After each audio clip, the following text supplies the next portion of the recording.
คันลูกใครลูกครึ่งใครนอนครึ่งเอาลงมาอย่าเอากล้องส้นเลยกูกองโซ่แบบนี้เดี๋ยวมันกล่อมหางจ้ามันก็แบบหางจ้าเลยอันนี้มันนะฉันจำไม่ได้อันนี้นะเต้ถามได้ว่าเดี๋ยวมันกล่อมเลยหางจ้าแบบนั้นลูกน้าก็ชอบลูกอย่าไม่ชิวไป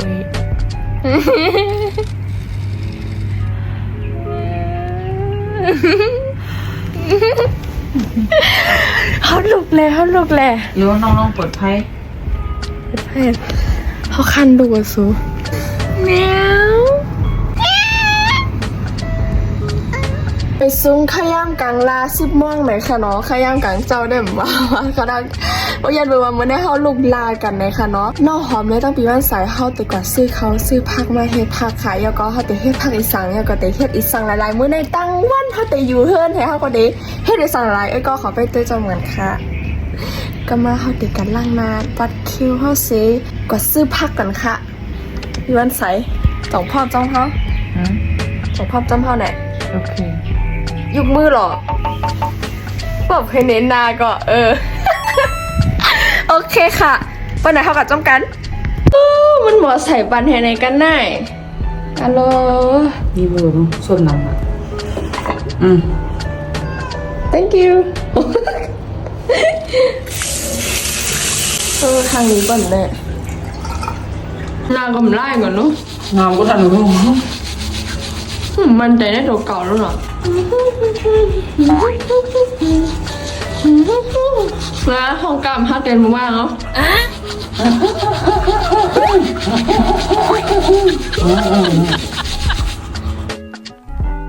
เธอใช่ไหมฮัตเต้นทางเขิมขนาด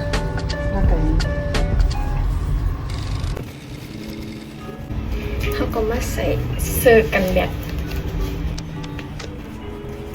กำกดล้ำ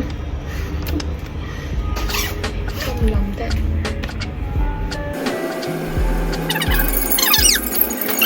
ไปไม่ไหนเราจะไทยอ่ะเสื้อยาววิ่งไม่ไหนอ่ะเนี่ยค่ะเด็กก็ซื้อผ้าเดียวค่ะนะเจ้าค่ะเมื่อไหร่นะน้องว่าเสร็จมาเฮ็ดผักหวานเล่งน้องหอมไปเฮ็ดผักไหนก็ไปเต้ยน้ำก่อนนะบ๊ายบายเราไปแล้วบ๊ายบายแดดไม่เบ็ดใจถ้าดีกันเนี่ย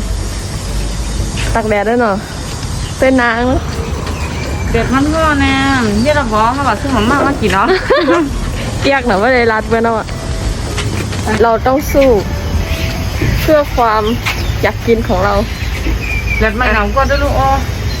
เป็นนะผมก็หลานมดมุก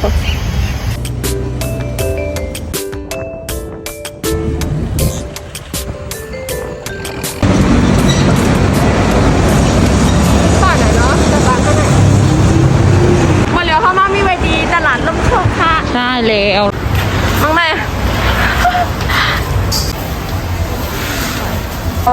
กัดทั้งนั้นอ่ะร้านพักในร้านพักที่เขาไปซื้อเอาหมกเขือทางเอาหมกเขือใช่เอาหมกเขือทงเนาะเขาก็เอาหมกพิษแน่เนาะหมกพิษ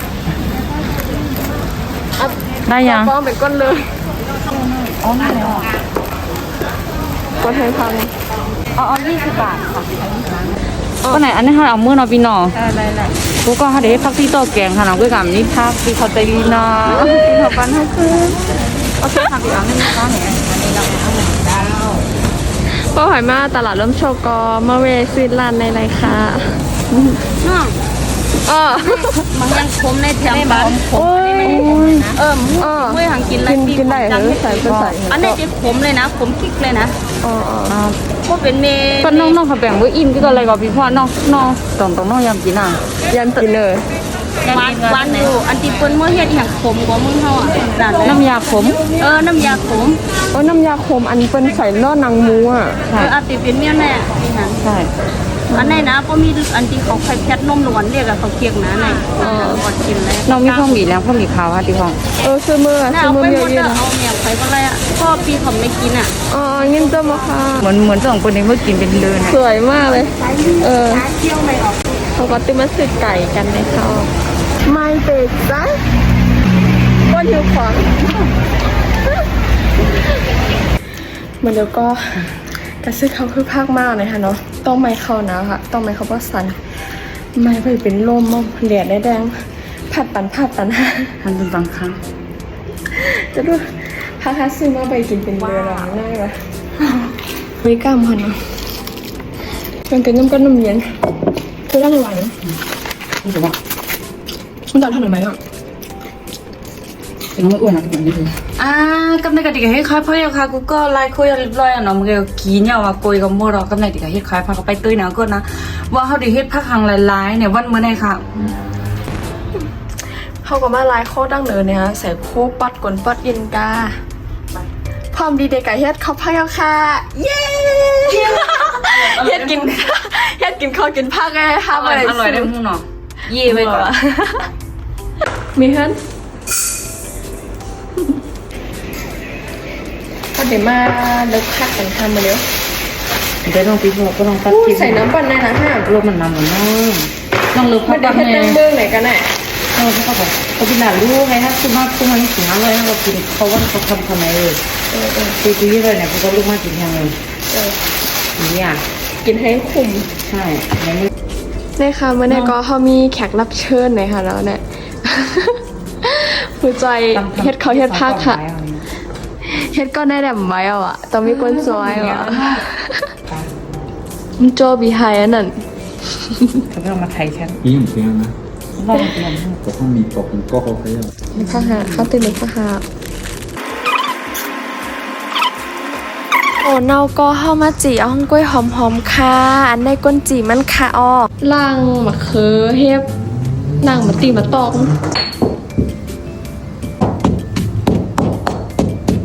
นี่เขาจะเฮ็ดน้ำพริกปลาทูในข้าวก็ค่ะ น้ำพริกปลาทู ค่ะน้ำพริกปลาทูค่ะเนาะใส่ผักหมี่ขาวผักหมี่เลี้ยงหมักพริกแล้วก็ใส่ถั่วเน่าก็ไม่ซุกเอาขนาดก่อนนะเนี่ยก็ซุกมาหน้าตาเขาเดี๋ยวพี่จะให้เขาจะเล็กโคให้มันซุกๆตัวไหนขนาดก็เพราะเห็นน้ำพริกปลาทูขนาดมันจะเลยอร่อยมันดีหอม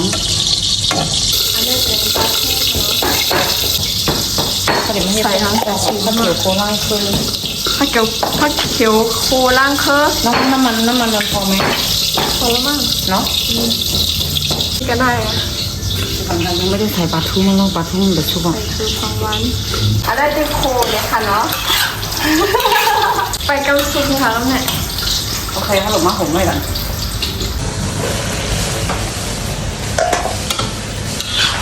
แต่ไรน้องกูก็ข้าวดองแบบว่าแห้งหมอมมันเนาะข้าวดองน้ำมาใส่นี่ค่ะน้องก็อันนี้ก็คือจะเป็นน้ำพริกปลาทูเขาก็มาโคปลาทูมันค่ะเนาะให้มันกัดๆแล้วก็เขามาใส่นั่นเองค่ะ น้ำพริกปลาทูล่างคือ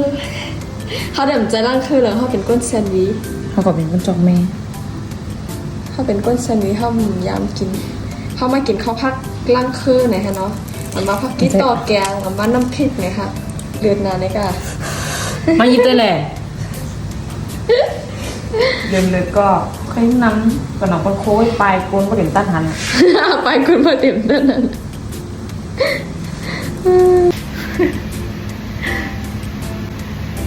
เขาไปจิ้มฝีมือเจ้าหน้าเขาไหนคะเนาะหวานแต่หวานเตะ กันดีวันนอกสอง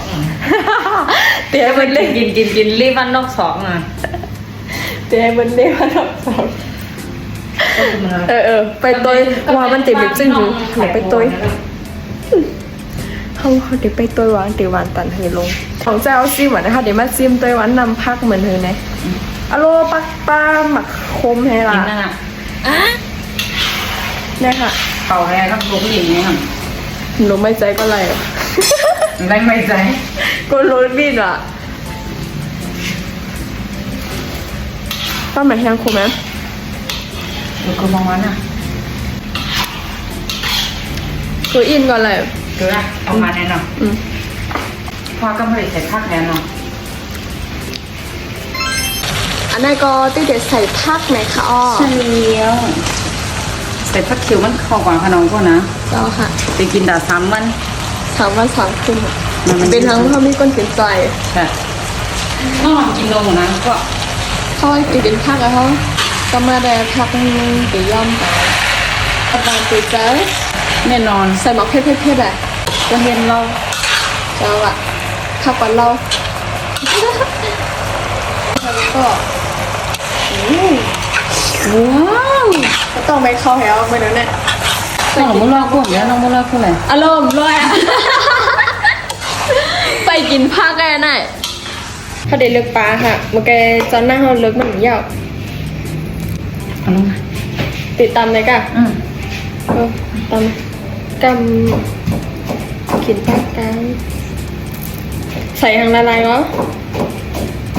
มีแล้วข้าวเหนียวขาวเอาพริกมาโขยให้ทุกๆข้าวผลเอาไง ต้องไม่เนาอ่ะโอ้ตกจิน พริกยังไง บ่อยก็กลางเหรอ 1 2 3 ก็กลัวใหม่แค่มาจะมาอ่อนแล้วไง ตอนไปสู้อะค่ะ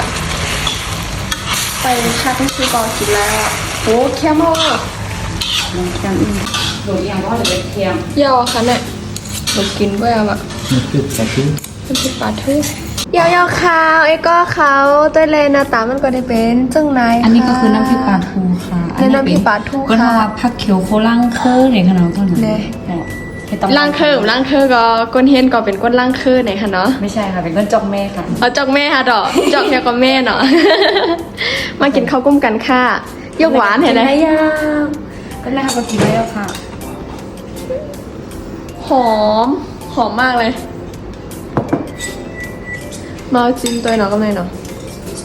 นี่ค่ะ อันนี้ก้นเฮ็ดมันไหนคะเนาะมาเอาจิ้มตัววางเดี๋ยวนี้เอาจิ้มตัวอันตั้งก่อน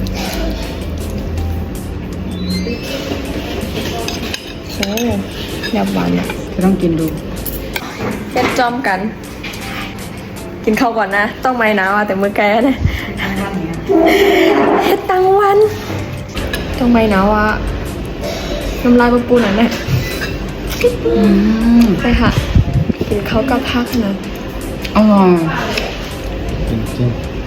อืม อร่อยไหม อร่อย ป้อมอร่อยแต่ต่ำปอมเพชรเรียนแถวอ่ะ มันเป็นเจ้าอ่ะ ลาเต้ลาเม็ด นัตเต้อ่ะ ๆเลยติ๊กอ่ะ อืม บางคนเลยป้อมตั้งอันที่ขังตัวกัน มาเดี๋ยวจิ้มได้ใช่จิ้มได้น้ำพริกปลาด้วยนะอืม อันนี้เป็นน้ำพริกปลาที่เขาก็ กินต้องข้าวเนาะ ใส่ถั่วเน่าพองอร่อย กินต้องข้าวให้หน่อย อร่อยไหม อืม อร่อยไหมอ่ะ อร่อยมาก ถามจริง จริง อร่อยมากเลยอ่ะ อันนี้เพศแถนแน่กินกับอันนั้นแถม ก่อนเป็นน้ำพริกนุ่มเลยไปใส่น้ำพริกน้ำมัน อืม ก็วันนี้ได้ต่างปอกได้ใครที่เรียนแพงไปไหม หวานแบบน่ะ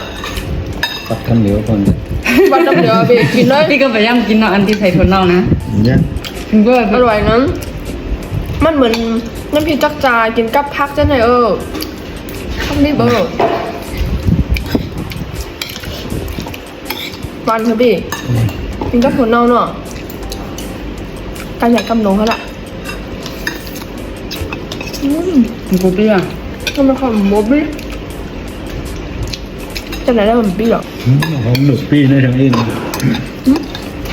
หนุกปีในทั้งอิน เขาชอบน้องยอมในการมาเดินไหนโอ้พี่ทำมาค่ะพี่มาค่ะยอม หนุกปีทั้งหมด3 กิโล คนปีแดงกวนมิดของกาวอ่ะนี่นะคะ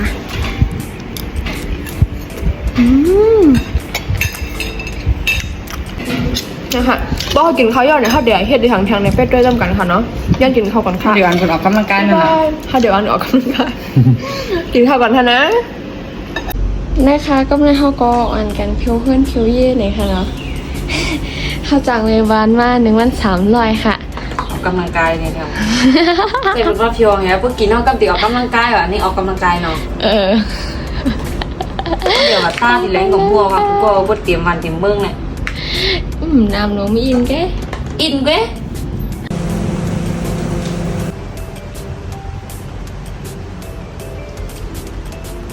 ออกข้าวมาแล้วก็เป็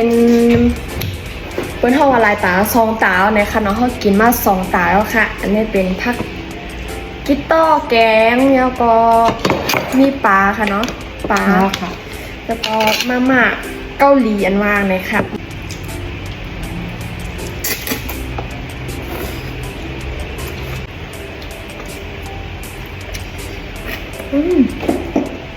กรอบไหมจ๊ะนี่ค่ะเนื้อปลาอ่ะ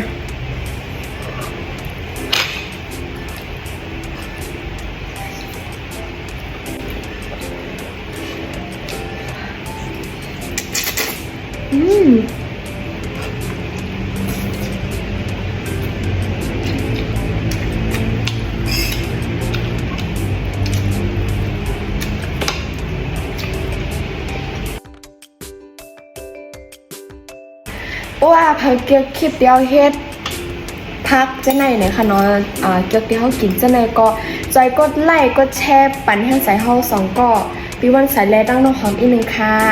เมื่อในก็เฮา2ก็จะย้อนก่อนกินข้าวสิตีป้อกันในไปก่อนค่ะก่อนยอกค่ะจริงค่ะบ๊ายบายพี่สังละ ไม่มีอะไร โอเค ก็ย้อนไหนกูก็ค่ะเนาะจอยก็ไลค์ก็แชร์ปันแห้งใจเย็นนำคณะก็นังสมาเกียวในก็น้องวันใส่แรงตั้งน้องหอมเตะเฮ็ดคลิปออกมาปันแห้งนำค่ะ ใจค่ะให้อยู่ดีกินวันกันก็ค่ะบ๊ายบาย